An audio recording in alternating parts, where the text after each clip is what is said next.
Hello everyone, my name is Crimson, and today we'll be going over my time surviving in a world on the Snowy Kingdom Superflat preset.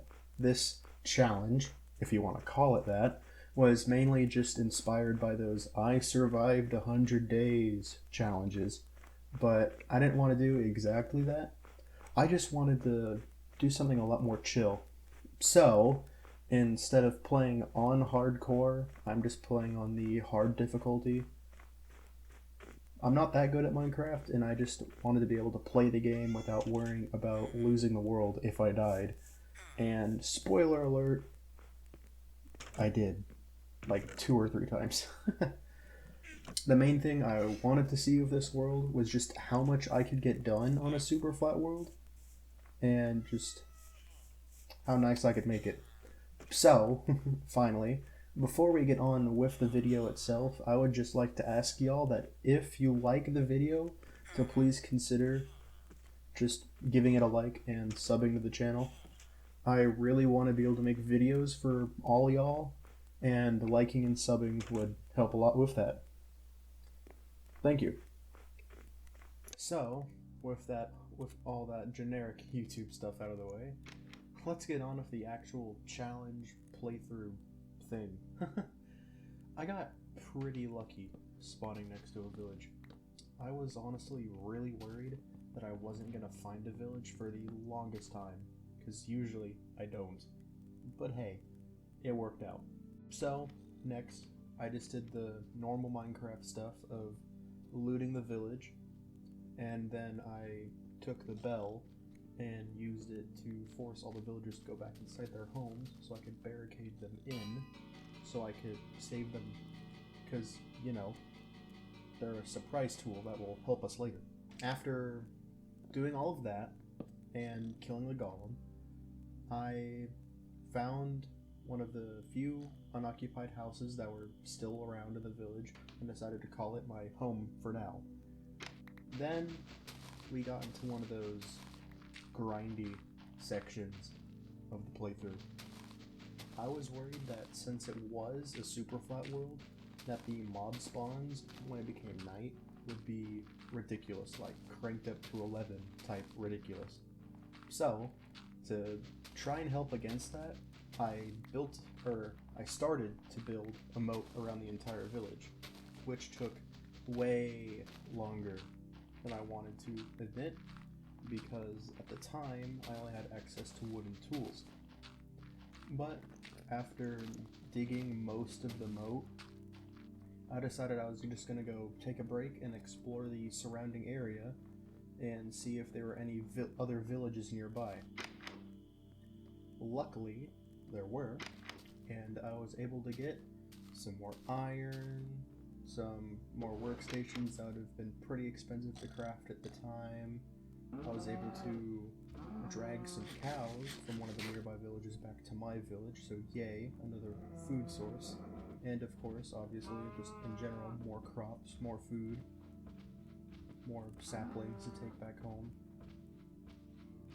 However, during this trip, I was also able to find a blacksmith, which means I was finally able to get some lava. So now I had the ability to make a cobblestone generator.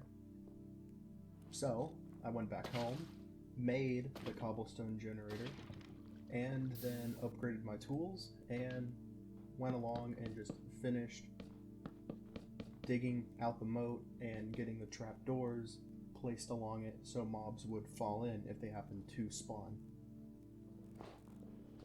So, happy that I finally finished one grindy project that required a lot of wood.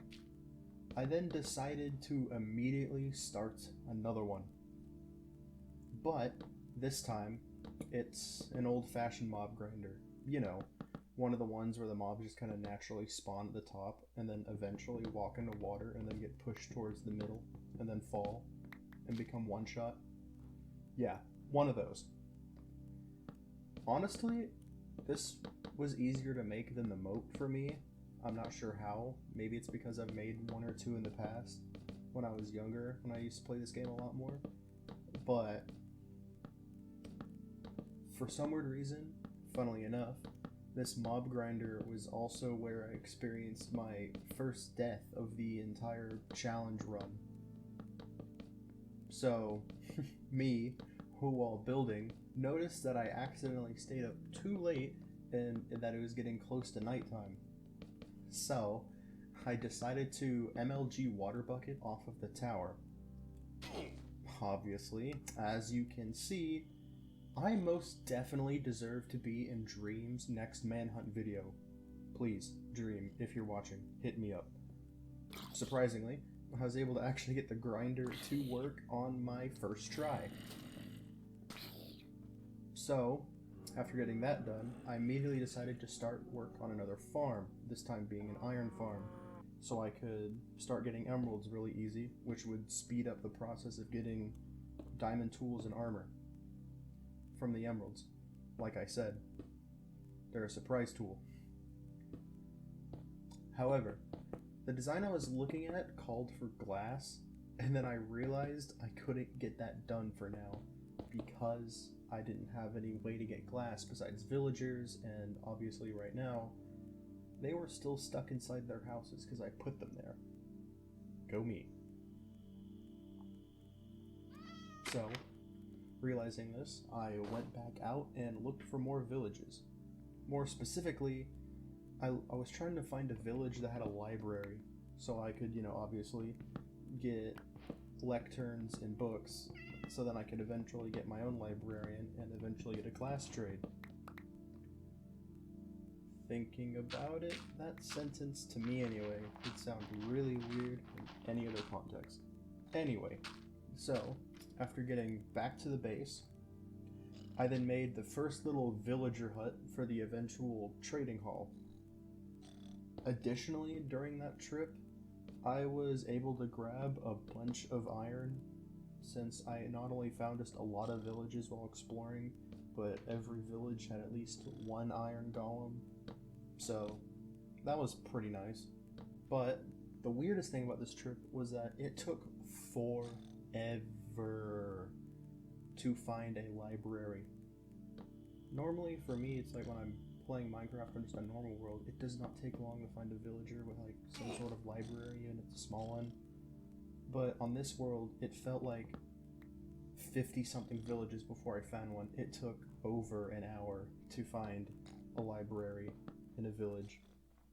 But that made it just so much better when I did finally find one. So, after finding one, I obviously went back to the base, and with all the iron I was able to accumulate, I made a bunch of minecart track. For me, this is the first time really for me when I have played Minecraft that I actually use minecarts in some way, and to me at least, they work so much better than boats when it comes to moving villagers from place to place.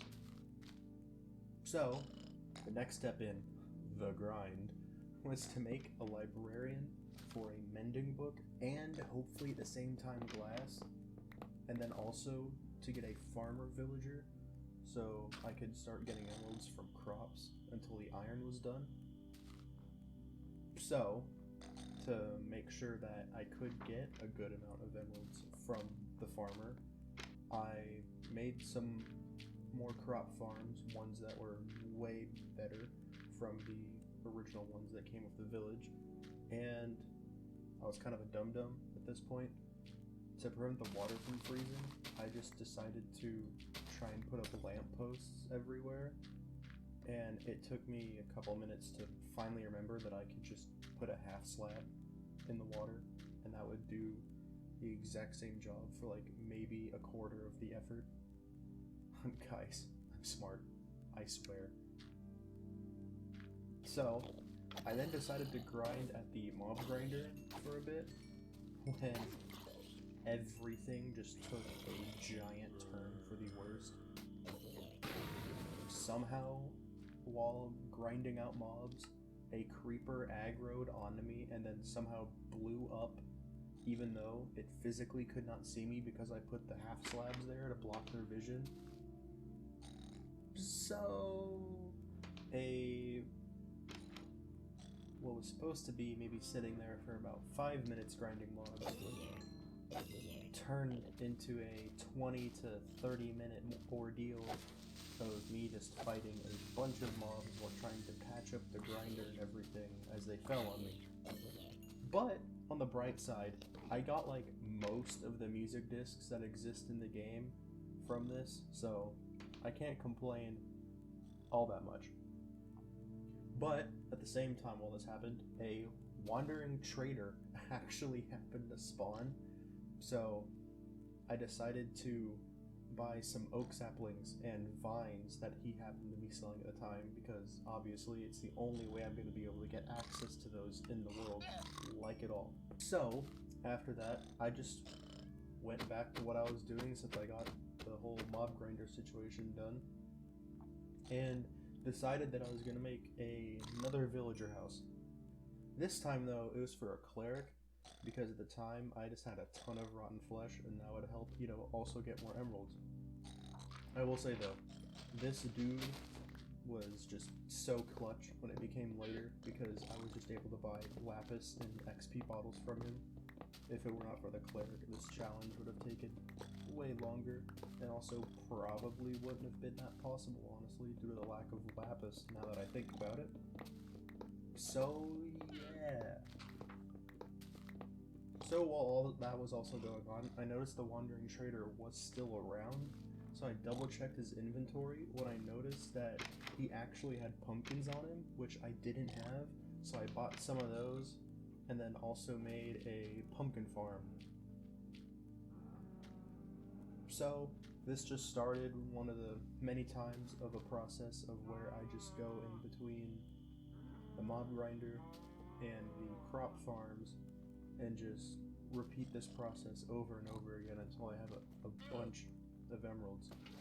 And also just so I can get the villagers that I already have leveled up as high as I could.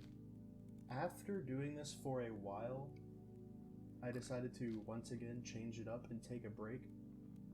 But this time, I just decided to expand the villager housing some more, but this time it was a weaponsmith, so I could eventually get a diamond sword and diamond axe.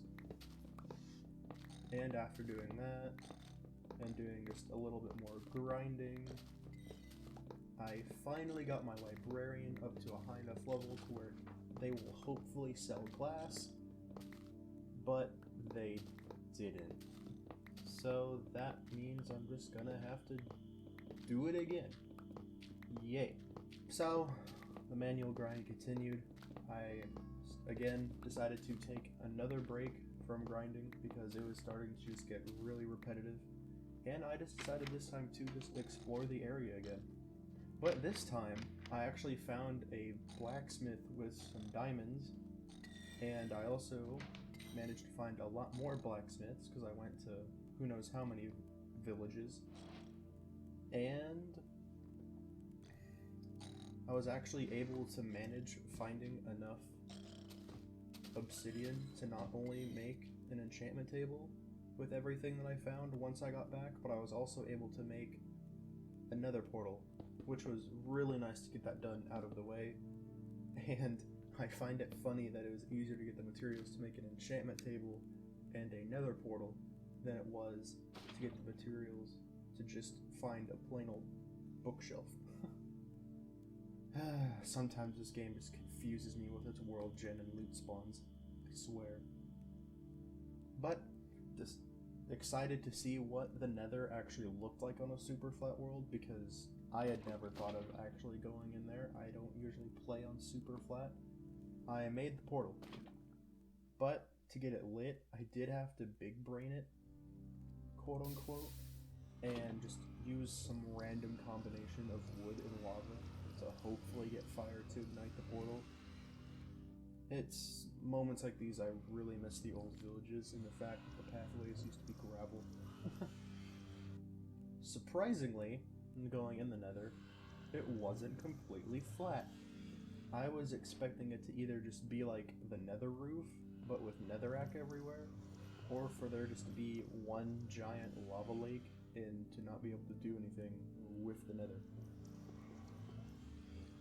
So, just after looking around for maybe like 2 seconds because there wasn't really anything I needed to do in the nether, I went back to the overworld, made another villager house, and got yet another librarian, and then once again started the same old process of just trying to get him leveled up. This time though, I actually made an enchant setup using one of the bigger villager houses that just also happened to not be occupied at the time. I then once again made another villager house, but this time I actually used my big brain, my big smart brain. I've been using mega spruce trees as my main source of wood this entire time, and I completely forgot that the Fletcher villager exists. This one dude was able to just get me emeralds so much faster than being at the mob grinder or the crops. Sorry if you've been screaming at me this entire time about Fletcher. When it comes to games, my mind has a weird way of remembering the easy way of remembering every way to get an item besides the really easy way. So, after that, I then remembered that I actually needed to also make just a normal villager farm, since I only had about 2 or 3 villagers left at the time, and I just wanted to make sure that I could make more, so I could just have enough villagers if I ever needed to expand and get more different types of villagers for trading. So, I made the villager farm, and then I forced the remaining villagers inside, forced some villagers to make more villagers while I just stood there and watched weirdly, kidnapped one, and then got yet another librarian. This time, however, I finally got a glass trade when he got leveled up high enough. It seems like just so far in this playthrough, it has taken me ridiculously long to get some really common items, and like I said before, I love this game, but it just has some moments where I really question it, and this is one of them.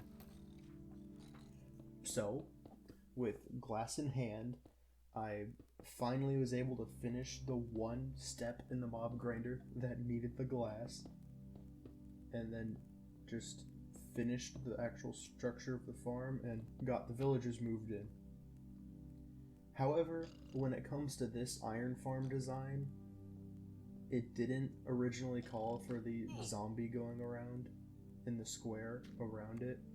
I just decided to modify that and add it because I'm not exactly sure how Minecraft mechanics works, but I'm like 95% sure that zombie increased the spawn rates at least a little bit of the iron golems.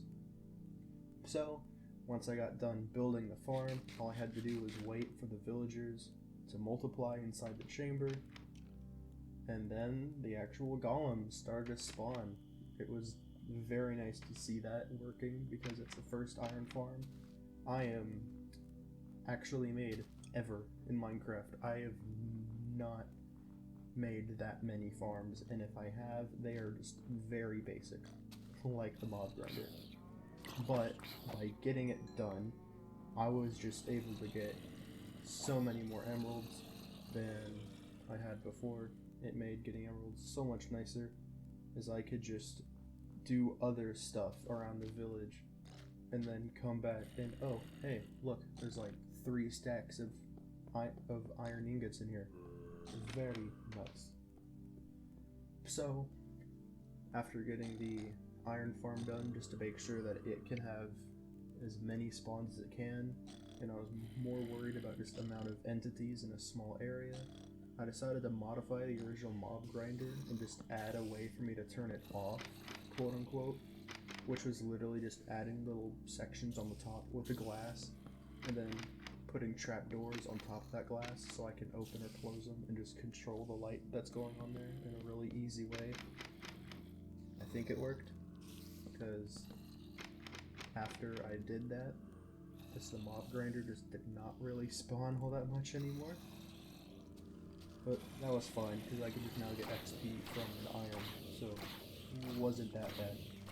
So, because of the farm, I was able to get the weaponsmith to max level like really easily, and then just continued the old cycle of either just crop farming or iron farming or mob grinding for emeralds. But after a while, I once again just took another break and built 2 more villager houses, and also got some dark oak saplings from yet another wandering trader who spawned.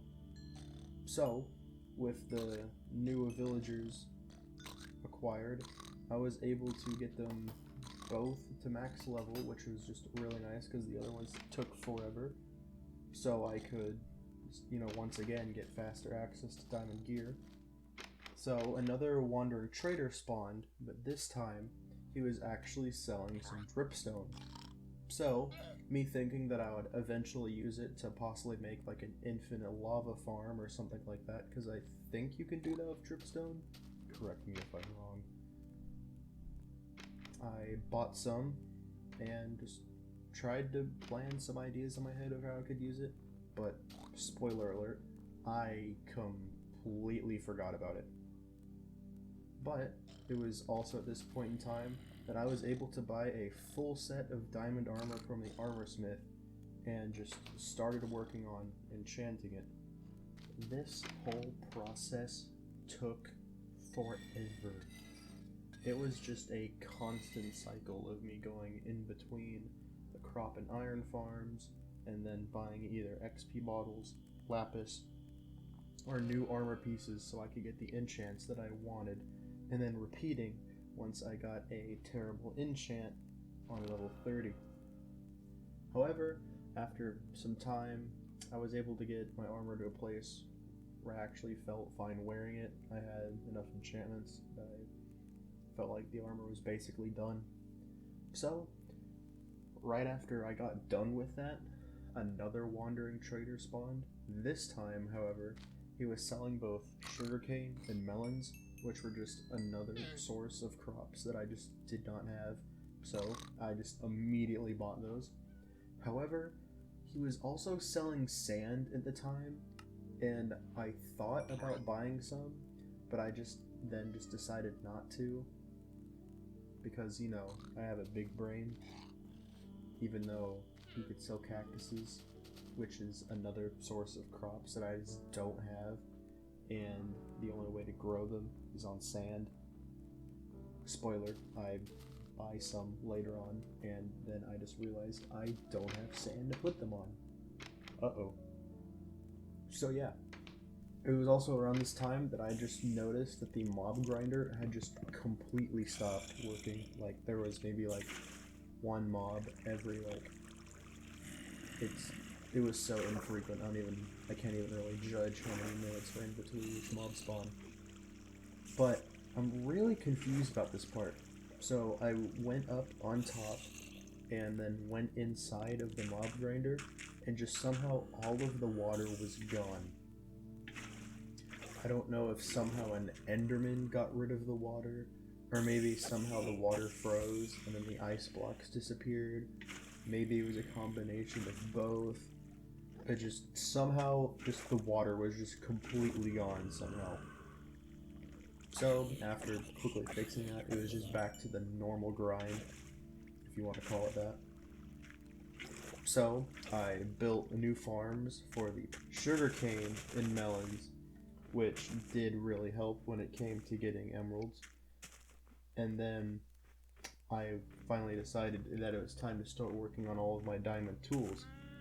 And just like the armor, it was yet another cycle of just going between the crop and iron farms, and then buying a whole bunch of stuff from the cleric or the villagers just in general.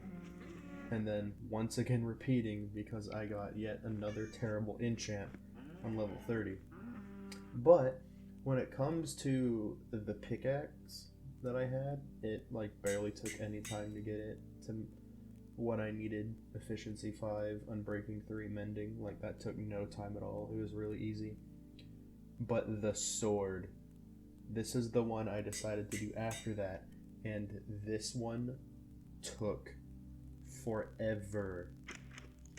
Just for some weird reason, I just could not get looting 3 for the longest time. So, once again, for the sword, it was just that same old cycle. I just had to do it so many times that I felt like I was part of the Primus crew from COD Zombies, just because it just felt like an endless cycle that just kept repeating itself. But it was also during this cycle of just getting really frustrated with the sword that I finally decided to just make the base area feel more personal and feel less than just me moving into a random village I found. So I went down and just tore down all of the unoccupied villager houses, so that would be all of them besides 2. And then I first made a little well, just so I could still have an infinite water source, but I wanted it to look better than just a little pond those little fishing huts used to have, because that's what I was using for water at first. Then, after finally playing on this world for at least 10 hours, I think it was at that point, I'm not really sure, I wasn't really keeping track of Minecraft days or actual hours, I finally got on and decided to build my own house. But for this house, I wanted to do a design that was a little bit more nostalgic, something you would have seen back in the alpha or beta days. So, to remember what those builds were like, I just went on Google and looked up something like retro, quote-unquote, Minecraft houses, and found a cool castle-looking like build. So I mainly based it off of that one. However, in that original design, the entire house was made out of cobblestone and just normal stone, and I made mine mainly out of oak wood and then cobblestone accents, mainly because I don't like building out of just all one block, and then also because I'm really lazy and did not want to sit at my cobblestone generator for a really long time. Eventually though, I got the main structure of the house done, moved all of the chests from the old house into the new one, and got them organized, and then tore down that old village house that I had been living in since day one. 07's an F in the chat for him. He will not really be missed, like, at all. Honestly, I was actually pretty surprised how the house turned out. I was worried it wouldn't really look that good, but I'm happy that I decided to add the spruce wood accents to it, and I really like the way the cobblestone and the wood mixed. So, to me, even though it was mainly a retro design, it did have like a little bit of a modern Minecraft touch to it, so I really enjoy it. But even while this was going on, I was still having terrible luck with the sorting chance, mainly trying to get looting 3 because it was the final one I needed.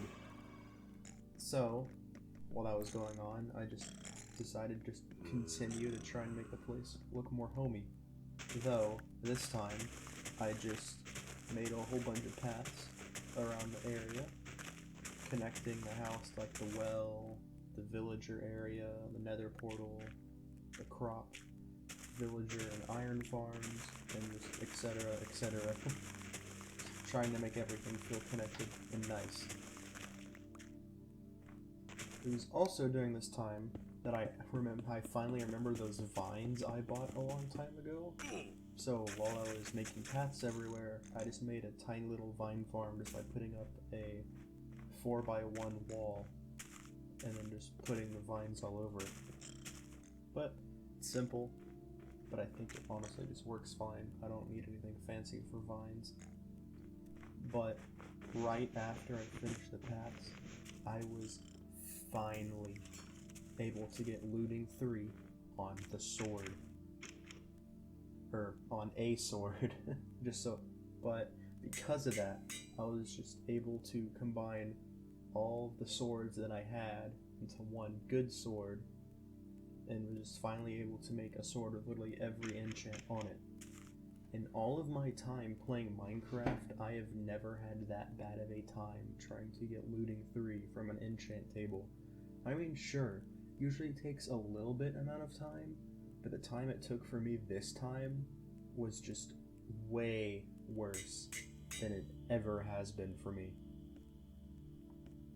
So, happy that I finally got the sword done. I was able to quickly get the shovel and axe made and done, and it was a lot easier than I thought it was going to be, because I had completely forgotten that one of my librarian villagers that I got actually happened to be selling a Silk Touch book. It's a good thing I remembered that, otherwise getting the axe and the shovel maxed out probably would have been a lot like the sword, because I normally have to take forever to get Silk Touch from an enchant table naturally. So, after finishing all those tools, I immediately just gathered up all the wool that was on the ground from the remnants of the houses that I had torn down, because I had torn down the main structure, but I didn't ever replace the wool on the ground with grass. So, I went around, did that, and then just made a bunch of beds so I could get ready to go netherite mining.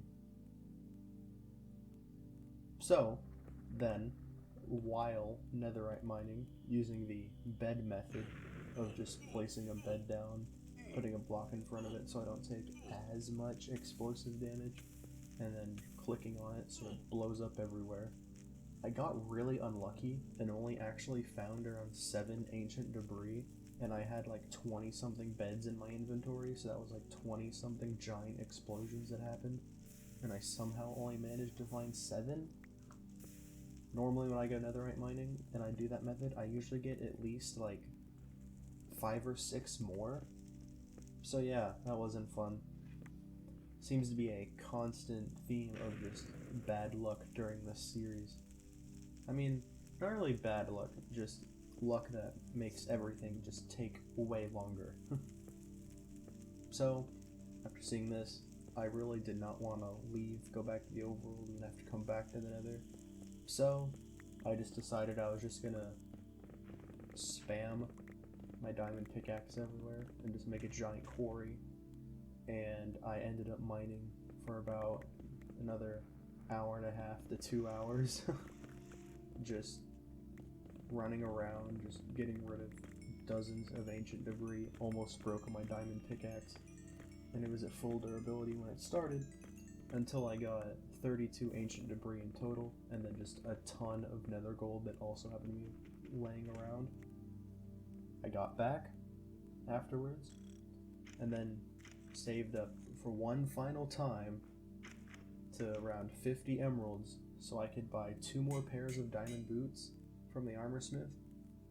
This was just because the armorsmith was actually selling boots with feather falling 3 on it, so I could get feather falling 4 on my boots, which was one enchant that I didn't have that I did actually want to get, and I just completely forgot about it until now.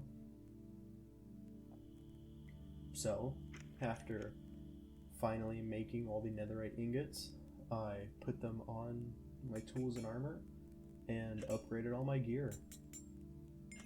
It was, at this point, I couldn't really think of anything else to do on the world. I mean, sure, there's probably a few more farms I could have made. I probably could have tried to make the place look even nicer, maybe done some just purely aesthetic builds, but I just wasn't really sure what to do.